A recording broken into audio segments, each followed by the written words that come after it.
dengan mengucapkan terima kasih atas jasa-jasa dan karya yang telah diberikan selama memangku jabatan tersebut.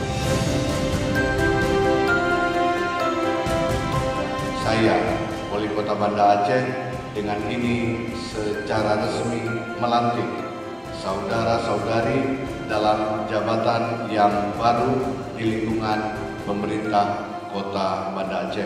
Guru adalah ujung tombak dalam proses pembelajaran. Oleh karena itu, pengembangan profesionalisme guru harus menjadi perhatian serius. Kolaborasi dengan semua pihak. Bangunlah kerjasama yang baik dengan orang tua, komunitas, pemerintah daerah, dan berbagai stakeholder lainnya untuk menciptakan sinergi dalam meningkatkan kualitas pendidikan.